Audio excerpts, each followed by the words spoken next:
오늘은 예고된 대로 고난에 대해서 말씀을 살펴보고자 합니다. 아마도 우리가 살아가면서 어느 누구를 불문하고 고난을 좋아하는 사람은 없을 줄로 믿습니다. 그러나 우리는 어찌할 수 없이 세상을 살아가면서 고난을 당하게 됩니다. 근데 성경 말씀이 뭐라고 하는 거니? 고난은 내게 유익이다 라고 말씀하고 있습니다. 시편 119편 71절에서 그렇게 말씀하고 있어요. 그러니 이게 무슨 말씀입니까? 우리가 고난을 받을 때에 반드시 유익함이 있다 하는 것을 말씀하고 있습니다. 그렇죠? 여러분들 고난 받고 나면 어떻게 돼요? 힘들고 어려웠지만은 지나고 나면 그게 우리에게 큰 양약이 되고 우리에게 많은 교훈이 되고 우리 또 힘이 될 수 있는 그런 경우가 얼마든지 있었던 걸 기억하고 있습니다. 그래서 고난 참으로 우리에게 힘들지만은 지나고 나면 너무나도 많은 것으로 배우게 되고 깨닫게 되고 또 하나님으로부터 위로도 받게 되는 것입니다. 그래서 고난은 참으로 유익하다 하는 것입니다. 우리가 지금까지 살면서 고난을 안 당하게 본 사람 없어요. 별별 고난은 다 당했겠죠. 그러나 예수님을 생각해 보면 예수님처럼 고난 당한 사람은 아마 우리 중에 아무도 없을 거예요. 세상에도 아무도 없을 거예요. 근데 그 예수님은 왜 고난 당하셨냐? 전적으로 우리를 위해서 고난 당하셨습니다. 그런데 그분이 고난 당할 때 가장 훌륭했던 점이 하나가 뭐냐니까 아무런 원망 불평을 안 하셨다는 것이죠. 그래서 예수님 오늘도 이제 예수 그리스도의 남은 고난이라고 말씀하는데 남은 고난이라고 했으니까 진짜 고난이 무엇이냐 하는 그 예수님의 고난에 대해서 한번 살펴봐야 되겠죠. 예수님은 나실 때부터 고난 받으셨어요. 그렇죠. 물론 그 전에 고난 받으셨어요. 이 성이 휘나셔서 이 세상에 오신다는 그 자체가 벌써 고난입니다. 그렇지 않겠어요? 하나님, 천지연등하신 하나님이고 무소부지하시고 안 계신 곳이 없고 모든 걸 다 할 수가 있는 분이 이제 죄악적인 우리 인생의 몸을 입고 오셨으니 얼마나 고난입니까? 이제 먹는데도 마시는데도 또 모든 점에서도 잠도 주무셔야 되고 피곤도 하시고 그 모든 게 다 고난입니다. 그게 크신 하나님이 고난 당하시기 위해서 이 세상에 오신 거예요. 근데 그 고난의 목적이 왜 그랬어요? 우리를 구원하시고자 오신 것입니다. 그러니 우리는 할 말이 없는 거예요. 우리가 아무리 큰 고난을 당해도 예수님처럼 그만한 고난 당한 사람은 이 세상에 아무도 없어요. 아멘이죠? 예. 그러므로 우리는 우리 고난 받을 때 불평하고 원망하지 마시길 바랍니다. 왜냐? 우리를 구원하시기 위해서 우리보다 더 큰 고난 당하신 주님이 계신데 내가 이 좋은 고난 당하는 것을 가지고 어떻게 주님 앞에 원망하랴. 그렇게 생각하면 우리가 원망한 생각이 나다가도 툭 들어갈 거야. 그런데 우리는 그거 다 잊어버리고 또 무슨 조금만 일만 있으면 원망하고 불평하고 그럽니다. 왜 이렇게 아프냐? 왜 이렇게 일이 안 되냐? 왜 이렇게 되는 일마다 참 힘드냐? 여러 가지 우리는 원망 불평도 많이 합니다. 근데 오늘 잘 말씀 받으시고 은혜 받으심으로 이제 앞으로 그런 원망 불평 하지 마시고 오히려 그 원망 불평이 변해서 감사를 많이 하시는 그런 성도 되시길 먼저 주의 이름으로 축원드립니다.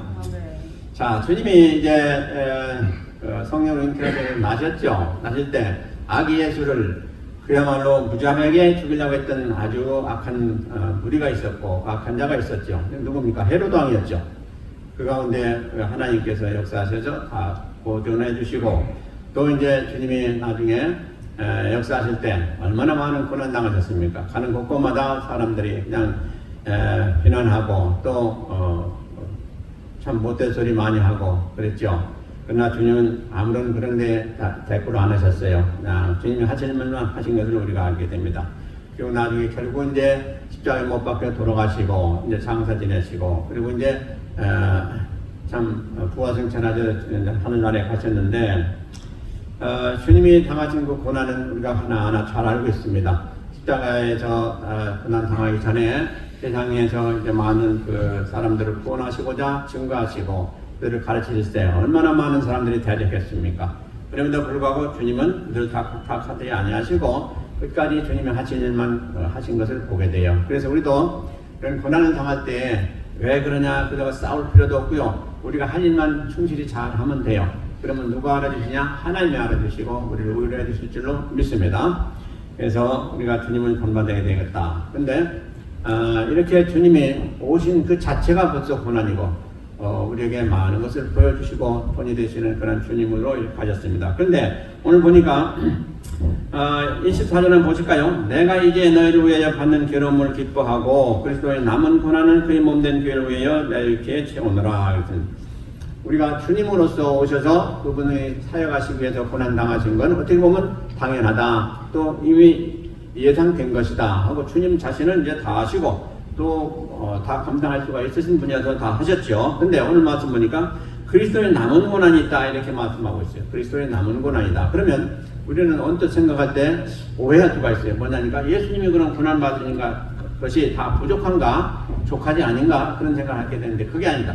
예수님이 고난 당하신 것은 구원 사역에서 아주 온전하십니다. 하나도 흠이 없습니다. 그런데 이제 남은 고난이라고 했으니까 이게 뭐냐, 바로 예수를 믿는 우리들이 이제 주를 섬기면서 또 세상에 나가서 주께서 원하셔서 우리가 하는 모든 사역 가운데 받게 되는 그런 고난은 남은 고난이라고 말씀하고 있습니다. 그러니까 주님은 이미 모든 구원 사역을 위해서 다 이루신 고난을 당하셨지만은 이제 주를 믿는 우리들이 주님이 분부하신 바 일을 할 때 나가서 이런 일도 하고 저런 일도 하고 전도도 하고 뭐 많이 하지 않습니까? 그럴 때 우리는 고난 당하는 그것을 곧 남은 고난이다 이렇게 성경을 말씀하고 있습니다. 그래서 우리가 성도로서 무슨 일을 할 때 그리스도의 남은 고난이라고 그랬으므로 반드시 거기에는 뭐가 따른다? 고난이 따른다는 말씀입니다. 고난. 그러니까 우리가 하나님 일 할 때 왜 이렇게 어렵습니까? 왜 이렇게 안 됩니까? 왜 이렇게 그거 하지 마셔야 돼요. 왜? 이미 우리는 그 작정이 돼 있어요. 우리가 하나님 일 하려면 고난이 이미 따르게 되어 있어요. 오늘 말씀이 그러잖아요. 그리스도의 남은 고난이다. 그런데 오늘 바울 사도는 뭐라고 합니까? 남은 고난을 그의 몸된 교회를 위해 내 육체에 채우라. 예수님이 세우신 교회를 우리가 섬기면서 지금 이제 주회를 할 때 남은 고난이 있는데 그것을 통해서 이제 그 교회에 참 모든 일을 하면서 때로 어렵고 힘든 모든 것을 다 자기 육체에 채운다고 그랬어요. 뭡니까? 우리가 하나님 일을 하려면 육체가 움직여야 되죠. 육체가 어려움을 당하죠. 때로는 잠을 못 자고 때로는 병이 들어서 아픈데도 불구하고 그걸 이기고 나와서 또 주를 섬기고 하는 여러 가지 고난 있잖아요. 이 모든 것을 다 우리가 육체 가운데 그걸 채우면서 열심히 하나님을 섬긴 그 일에 지금 매진하고 있다 하는 그런 고백인 것입니다. 근데 이것은 이제 다른 데서 뭐라고 하냐, 예수 그리스도의 흔적이다 이렇게 말씀하고 있어요. 그래서 우리가 고난 가운데 주를 섬기는 그 은혜가 주님이 보실 때는 그것이 이제 우리에겐 다 주를 믿는 믿음 안에서 행하는 것이 드러나는 증거가 되는 흔적이다 이렇게 됐어요. 그래서 주님 앞에 설 때 주님 뭘 보시냐? 바로 그걸 보신다는 거예요. 내가 과연 나를 위해서 얼마나 희생하는 그 흔적이 있느냐 하는 것을 보신다는 거예요. 그러니까 우리가 주를 섬길 때에 아파도 또 문제가 있어도 또 무슨 그 어려움이 있어도 그걸 감내하고 우리가 주를 섬기는 것은 참으로 우리에게 주님이 우리에게 주신 그 은혜를 가지고 섬긴 흔적이 된다는 거죠. 그때 주님께서는 우리를 얼마나 기뻐하시고 많은 상급을 주실까 하는 생각을 하면서 우리가 평상시에 건강함으로 또 모든 부족함이 없는 그런 가운데 주를 섬기는 것도 참으로 좋은 일이고 우리가 중요한 일이죠.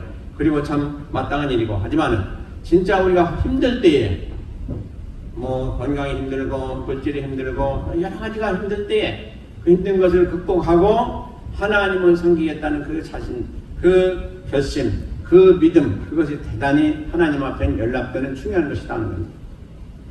우리가 다 그렇잖아요. 여러 가지 형편이 다 참 원만하고 또 모든 게 풍성하고 할 때 주를 섬기는 것은 별로 어렵지 않아요. 그러나 진짜 없는 데서, 어려운 데서, 또 감당할 수 없는 그런 상황에서 그거 한다는 것은 주님이 진실로 기뻐하신다는 겁니다. 그래서 주님이 대신 당하실 그런 희생을 너희들이 당했으니 그것을 뭐라고 하냐? 예수 그리스도의 흔적이다, 고난의 흔적이다, 이렇게 말씀해 주시는 거예요. 그러니 얼마나 우리가 감사한 일입니까? 그래서 감사한 거는요, 권사님 오늘 못 오실 줄 알았어요. 근데 이렇게 오셨어요. 제가 아까도 통화할 때 우리가 또 못 나가면은 많이 또 빌 텐데, 자리가 빌 텐데 하면서 걱정을 해요. 그래도 뭐 어떡합니까? 몸이 그런데. 그래서 하여튼 혹시 쉬세요. 그랬는데, 보다 찬양하다 보니까 찬양 소리가 들려요. 그래서 오셨구나. 그렇게 생각하면서 참 감사했는데, 바로 이런 것이 이제 하나님께서 감동이 되시고 또 하나님께서 복 주시는 그런 순간인 것입니다. 물론 평상시에 잘하는 것도 다 잘하는 것이죠. 그러나 이렇게 특별히 그럼에도 불구하고 행할 때 그것이 참으로 복된 거예요. 그러니까 우리가 살아가면서 이거 도저히 못하겠다, 오늘은 좀 써야 되겠다, 오늘은 이건 못하겠다, 뭐 여러 가지 그 이유가 있을 거예요.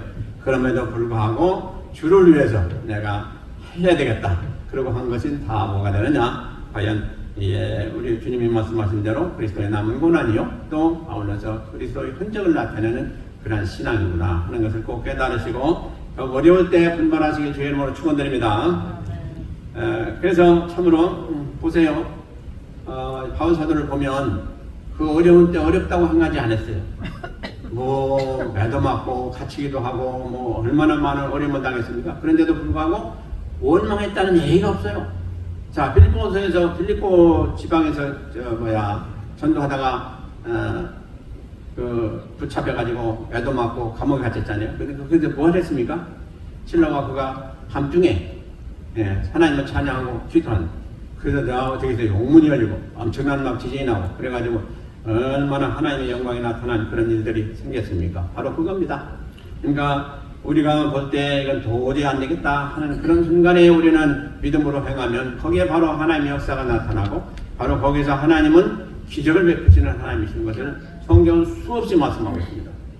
평상시에 다 할 수 있을 때 또 편하고 또 모든 걸 다 감당할 수 있는 그런 상황에서 하는 것은 별로 그렇게 크게 하나님 앞에 또 감동이 안 되는 거예요. 물론 그것도 중요한 거죠. 그러나 진짜 어려운 가운데 하는 것은 하나님이 참 기억한 받으시고 하나님 참으로 복을 주시는 그런 순간인 것을 분명히 믿으시고 이때는 내가 참 어렵고 힘들다고 그래서 스킵해야 되겠다 하는 그런 생각이 들 때 그것을 다 돌파하고 나가서 우리가 해야 될 마땅한 일을 다 감당하실 때에 하나님이 더 기뻐하시는 것을 믿으시길 바랍니다.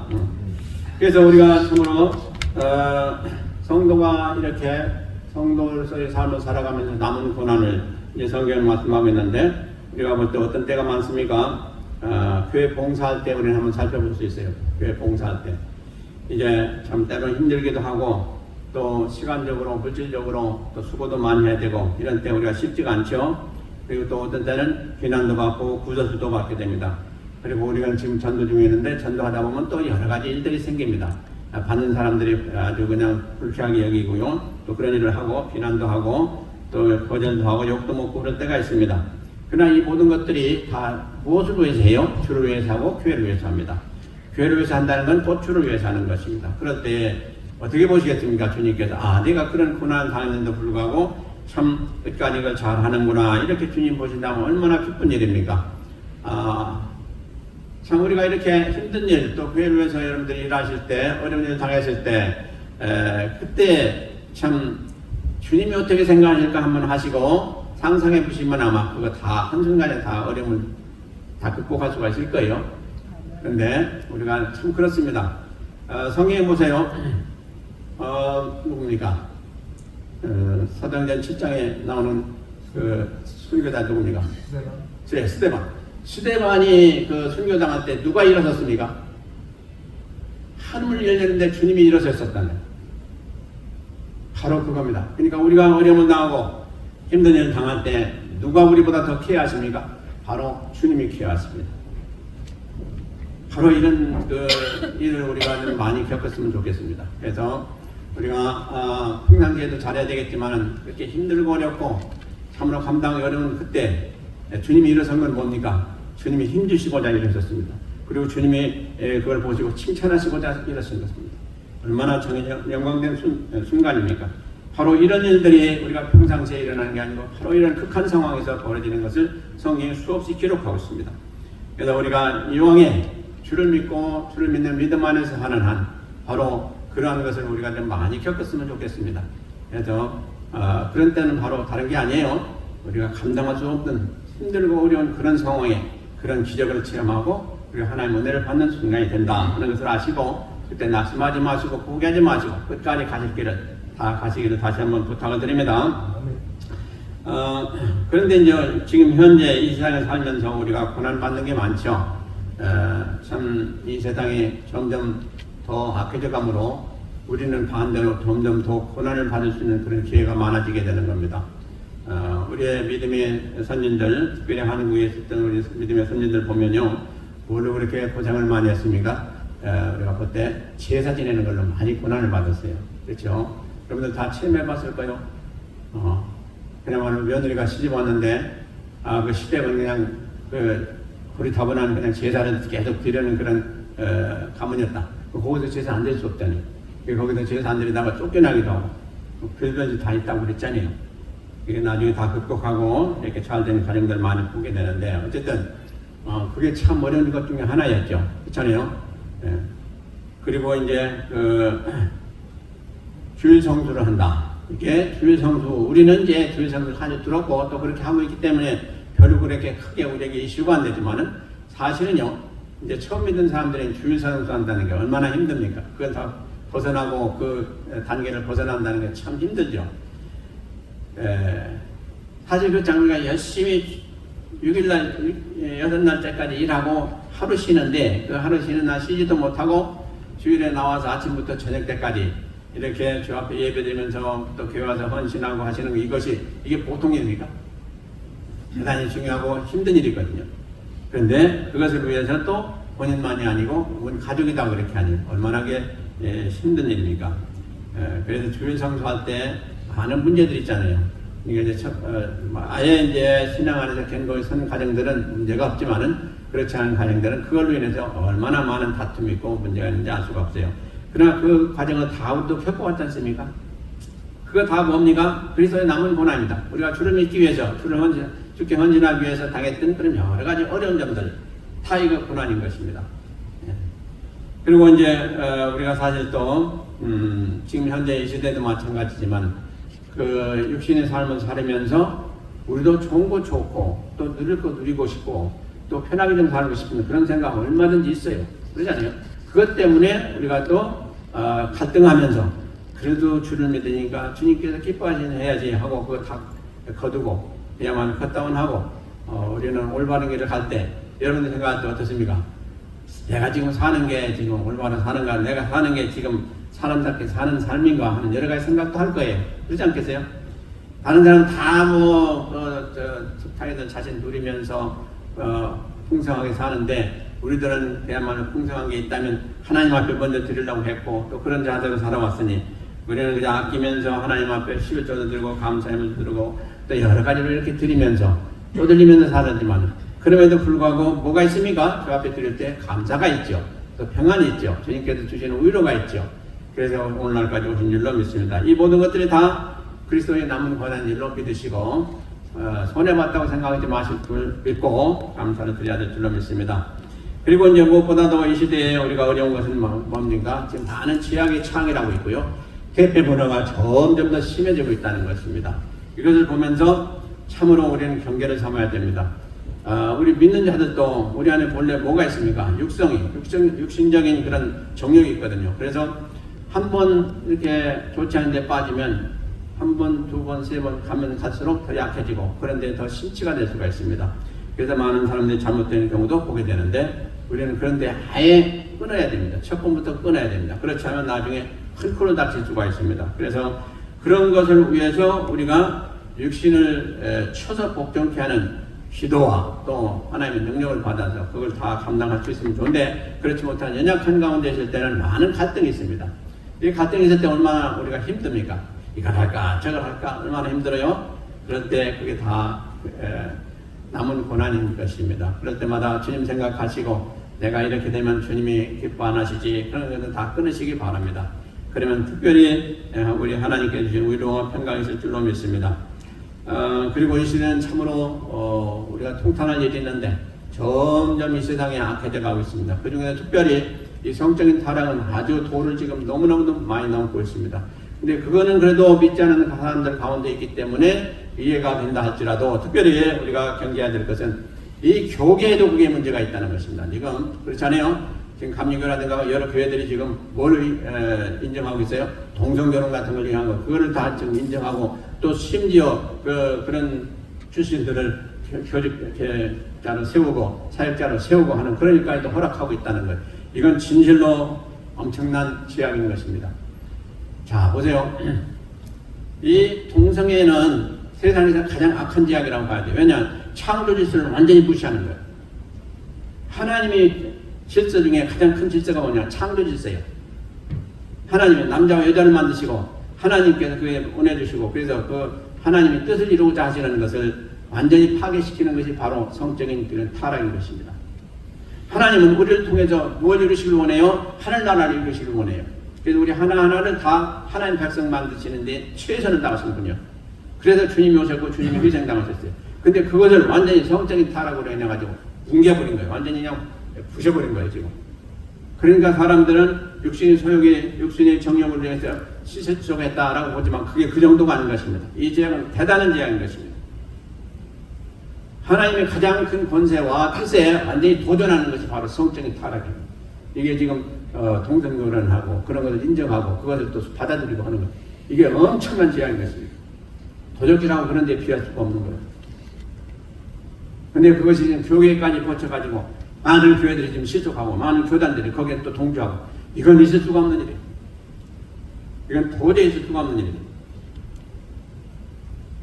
그래서 우리가 진실로 신앙생활 하시면서 여러분들 영적으로 잘 보실 수가 있어야 됩니다. 끊을 거는 완전히 끊어야 됩니다. 성경에서 우리가 살펴볼 때 성도의 고난들이 많이 있는데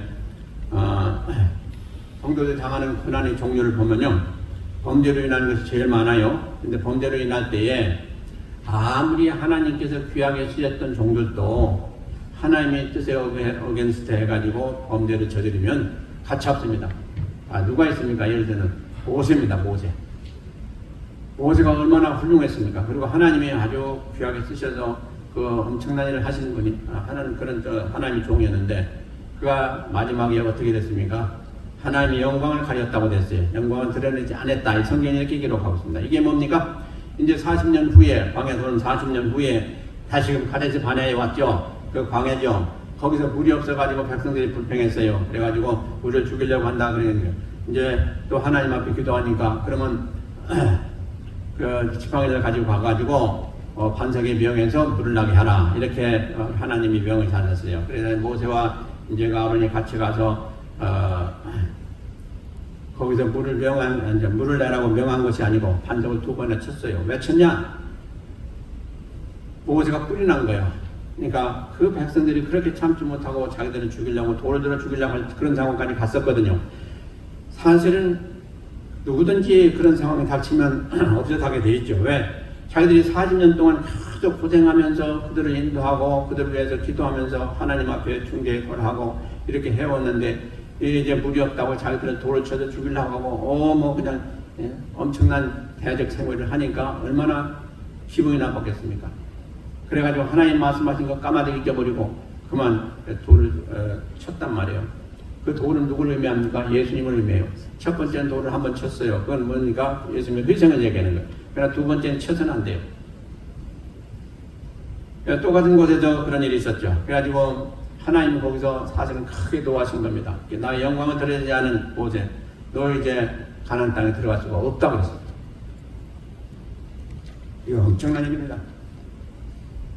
이게요. 그래 거기서 결국 미리암도 죽고요, 아론도 죽고 모세도 결국 죽고 들어가지 못합니다. 그러니까 그 하나님의 영광을 나타내지 못했다. 뭡니까? 반석을 친 것은 하나님의 영광이 나타낼 수가 없다는 거예요. 예수님을 의미하는 반석을 2번이나 화 가운데 쳤으니 그게 사람으로 할 일이 아니라는 것이죠. 그것을 우리가 보면서 참으로 큰 깨달음을 받아야 됩니다. 우리는 별로 뜻없이 그렇게 했다 할지라도 하나님 보실 때는 그게 아니거든요. 그리고 다윗을 보세요. 다윗이 얼마나 훌륭한 하나님 앞에 인정받는 사람입니까?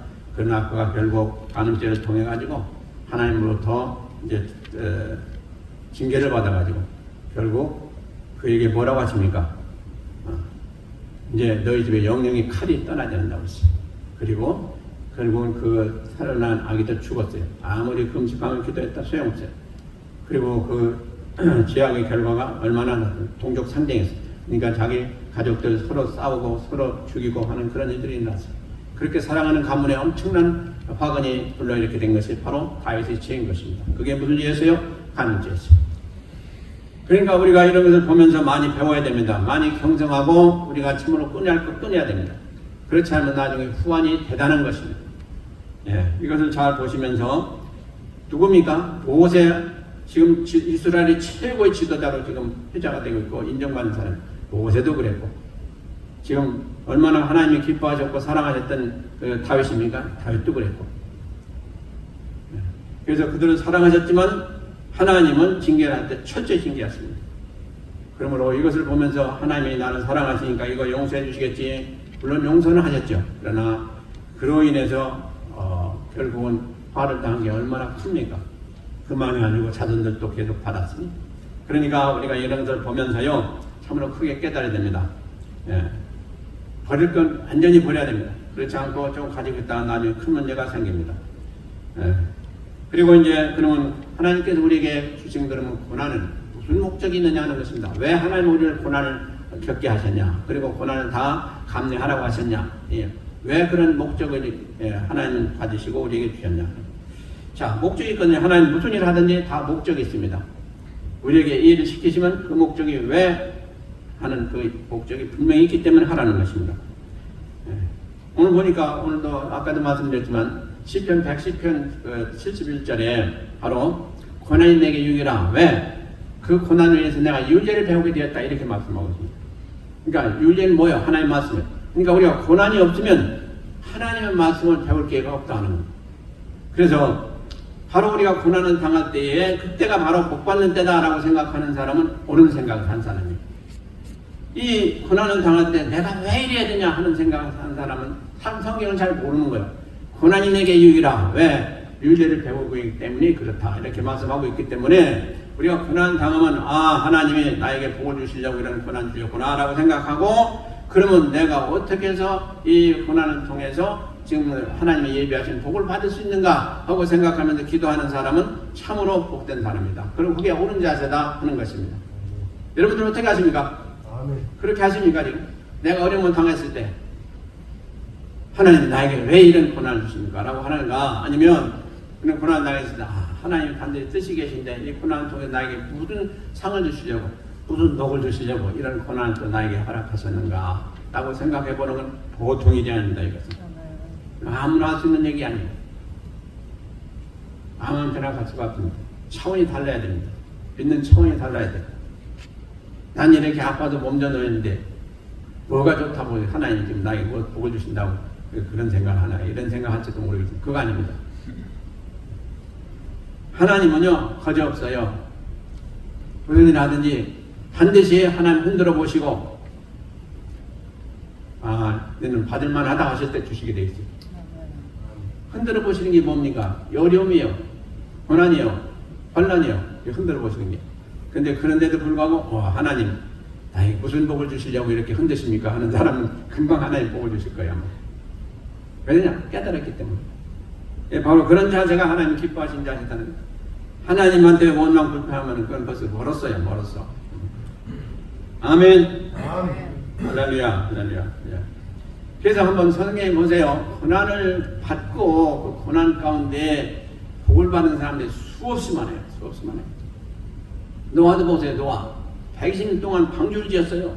엄청나게 큰 방주를 지었어요. 여러분 생각해보세요. 120년 동안 방주를 지라면 아예 지레가 먹고 안 할 거야. 근데 120년 동안 방주를 짓는데 꾸준히 다 지었습니다. 그래가지고 어떻게 됐습니까? 결국은 제2의 인류의 선조가 됐어요. 노아 가문이 없었으면 씨가 퍼지지 않잖아요. 다 죽었잖아요. 근데 노아가 그렇게 방주를 짓고 나서 결국은 그 노아 가정에 삶으로 인해가지고 그 후손들이 다 퍼진 게 지금 현재 우리 인류인 것입니다. 그러니 얼마나 큰일 한 겁니까?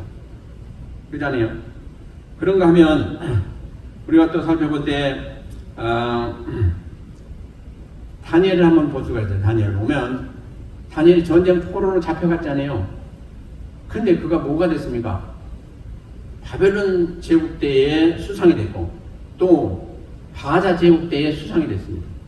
총리가 됐단 말이에요. 야, 이게 있을 수가 있는 일. 왜? 사로잡혀온 자, 그들이 바벨론 사람들도 그랬고요. 메데나 또 바다 제국 사람들도 그랬어요. 무시했어요. 왜 무시했냐? 저는 포로 잡힌 자다. 근데 어떻게 저가 우리를 다스려주는 총독이 되냐? 그래가지고 무시했고 그랬어요. 그러나 무시한 데는 다 나중에 죽었어요.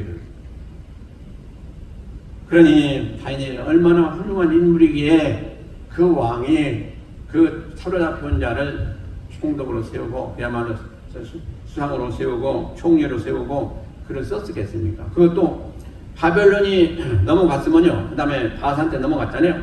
사실은 바사와 메대 제국에 넘어갔지만 넘어갔으면 거기에서 일했던 사람들 다 죽입니다. 그런데 거기서 그래서 총리로 일했던 사람을 살려가지고 자기네 총리로 삼은 거예요. 이게 있을 수가 있는 일입니까? 이거 있을 수가 없어요. 세상에서. 그런데 그렇게 됐어요. 그게 누가 하신 겁니까? 하나님이 하신 거예요. 그리고 다니엘이 그만큼 훌륭하다는 결론이에요. 그런데 바로 이런 것을 보면서 참으로 얼마나 다니엘이 훌륭했기에 그렇게 됐는가 그런 걸 우리는 상상해 볼 수가 있습니다. 그런가 보면 또 우리가 바울 사도를 생각해 볼 수가 있어요. 바울 사도는 근본이 뭡니까? 아주 강력한 유대주의자 아닙니까? 그래가지고 예수님 믿는 자들 다 잡아 죽이고 뭐 그냥 그 감옥에 가두고 그런 자 있잖아요. 근데 갑자기 우리 부활하신 주님 만나가지고 180도 변했잖아요. 갑자기 변하면서 그냥 나가서 자기 동족들한테 자기와 같이 일했던 사람들한테 야 예수님이 진짜 구세주다 하면서 전하니까 그 사람들이 뭐라고 그랬어요? 저 미쳤다고 그랬어요. 그래서 저가 어떻게 저렇게 그 반역을 할 수 있느냐 하고 잡아 죽으려고 그랬어요. 그러나 죽었습니까? 안 죽었죠? 끝까지 주의를 하다가 우리 주님이 데려가시니까 그것도 가장 영화로운 모습으로 순교자로 갔지 않습니까? 바로 이런 것을 우리는 좀 깊이 보시길 바랍니다. 네. 그래서 이 시대에 그야말로 그렇게 고난을 당했던 사도 바울, 그가 불행한 자입니까? 순교당해서 불행한 자입니까? 아니죠. 참으로 복된 자라고 우리는 답이 있죠. 바로 이런 인생을 살기를 바랍니다.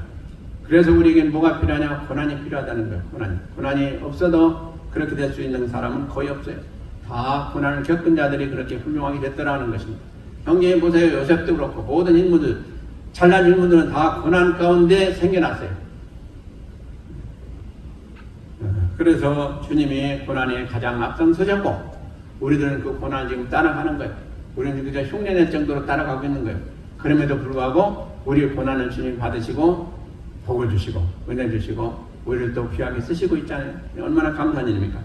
성도 여러분, 그 금을 이렇게 정지하는 어떤 재련사가 있었어요. 근데 그 재련사가 아주 훌륭하고 아주 잘하는 사람이었어요. 어느 날 사람이 물었어요. 그래 당신이 그걸 금을 재련하는데 당신이 하는 금은 참으로 아주 훌륭한 금이라고 하는 순금이라고 하는데 어떻게 그렇게 만듭니까? 그랬어요. 그건 아무나 할 수 있는 일이 아닌 줄로 아는데 어떻게 그렇게 만듭니까? 그러니까 그분이 얘기하기를 뭐라고 했는 거 아니에요? 이렇게 금을 녹여가지고 이제 점검을 하지 않습니까? 금을 녹으면 거기 이제 불순물들 나오지 않습니까? 그럼 불순물들을 재야죠. 뭐 수없이 많이 재야죠. 한 차례, 두 차례, 세 차례 재하는데 제일 마지막에 가서는 순금이냐 아니냐 하는 것을 볼 때 자기가 어떻게 테스트하냐 하니까 그 순금물에 자기 얼굴을 비춰본다고 합니다. 얼굴을 비춰봐도 하나도 흠이 없이 티가 나지 않냐고 깨끗하게 자기 얼굴을 보이면 이제 됐다 그런답니다. 그러면 그게 이제 완전히 순금으로 된 거예요. 그러면 이제 더 이상 정결하지 않냐고 이제 끝내고 순금을 만든다는 거죠. 자, 성도 여러분, 이것이 주는 의미가 뭡니까? 우리 심령이 하나님 보시기에 진짜 인정하실 수 있는 심령은 어떤 심령이냐? 순금과 같은 심령이라는 거예요. 그러니까 흠도 없고 점도 없고 티도 없는 그러한 거룩한 모습, 그러한 선한 모습, 그러한 주님이 기뻐하시는 모습이 될 때 진실로 주님은 우리를 인정하시고 복을 주신다는 말씀인 것입니다. 성도 여러분, 우리가 주님 앞에 비춰질 때 어떤 모습으로 비춰질 수 있을까요? 주님이 참으로 너는 흠이 없구나, 티도 없구나, 어찌 그렇게 깨끗하냐 라고 보실지, 아니면 내 안에는 왜 그렇게 더러운 것이 가득하냐라고 보실지 우리는 알 수가 없습니다. 그러나 우리가 한번 말씀 가운데 비춰보시고 주님이 나를 보시면 뭐라고 하실까 한번 상상해 보시길 바랍니다. 성도 여러분, 우리는 고난을 만나면 누구나 힘들어합니다. 그런데 그 고난을 만나면 주님이 고난을 한번 생각해 보시기 바랍니다. 잠깐이라도 생각하고 싶어하는 참 내가 왜 이렇게 어려움을 당하냐 그런 탄탄하지 마시고 그런 고난을 당할 때 그 고난이 무슨 고난이냐 내가 죄 때문에 고난 당하는 건 마땅해요. 근데 내가 잘하고 있는데도 왜 고난을 오느냐 할 때 주님이 당하신 고난을 한 번쯤 생각해 보시기 바랍니다. 주님은 과연 죄가 있으셔서 그런 엄청난 고난을 당하시고 이 세상에 사람이 당할 수 없는 그런 고난을 다 당하시고도 주님은 지금 어떻게 칭호를 받습니까? 세상의 만왕의 왕이신 그런 주님으로 칭호를 받고 있습니다. 네. 그래서 그러므로 우리가 지금 당하는 고난이 참으로 내가 의로운 일을 행했는데도 불구하고 이런 고난을 당한다 라고 생각한다면 나에게도 소망이 있구나 생각하시는 틀림없을 줄로 믿습니다. 그래서 우리가 이 세상에 살아가는 동안에 이런저런 고난이 있고 또 주를 믿는 믿음 안에서 많은 고난이 있을 줄로 믿습니다. 그럴 때마다 우리 낙심하지 마시고 이 고난을 스승으로 삼고 고난 가운데 기도하면서 말씀을 굳게 끝까지 행하시면 반드시 고난이 우리에게 큰 상급이 되고 또 주님이 더욱 우리를 복을 주시는 그런 인정하시는 우리 모두가 되기를 될 줄로 믿고 그렇게 되어지길 주의 이름으로 축원드립니다. 기도하시겠습니다. 하나님 아버지 감사합니다.